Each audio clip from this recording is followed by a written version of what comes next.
2. A brief summary. This segment provides a brief summary of the key principles to effective feedback. First, why is feedback important? Well, if you think about it, you're giving feedback all the time, whether you want to or not.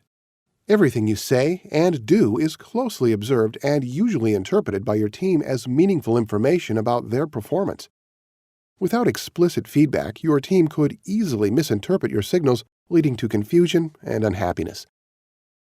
Effective feedback clarifies your expectations and how well your team members are doing against those expectations. It also helps your team develop the skills they need to advance their career and can increase their motivation and satisfaction. Unfortunately, many people delay giving feedback because of pressing deadlines, a fear of conflict, or any number of other reasons. And even when they give feedback, it often doesn't lead to lasting behavior changes. Feedback is prone to miscommunication and misunderstanding, and it's hard for anyone to change their behavior even if they want to. Just think about the last time you tried to take up a new diet or exercise routine. There are two basic types of feedback: reinforcing and redirecting. Reinforcing feedback is used to communicate that a behavior you've observed meets or exceeds your expectations and you'd like it to continue. It's extremely effective, yet woefully underutilized by most managers. Redirecting feedback is used to communicate that a behavior you've observed does not meet your expectations and you'd like it to be changed. It's more difficult to use, but the only option in many situations. When giving either type of feedback, the most important principles are to prepare thoroughly, give the feedback as soon as possible, be specific about both the behavior and the impact of that behavior, listen carefully to the recipient's response and react appropriately. It's almost impossible to predict how someone will react to feedback, so you must listen to their response carefully before deciding how to take the discussion forward.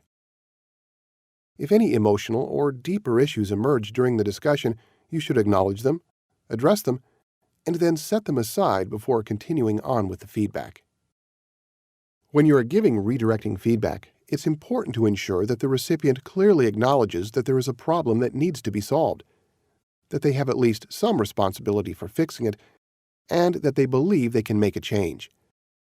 Furthermore, you must give the recipient sufficient time, focus, and support. If any of these ingredients are missing, the feedback is unlikely to produce a lasting behavior change. In summary, if you're only going to take away 3 things from this course, they should be: 1. Give more reinforcing feedback than you do. Almost all managers give too little. Although the right amount varies significantly from person to person, most managers should give at least 1 piece of reinforcing feedback per day to each team member. 2. Be as specific as possible about both the behavior and its impact.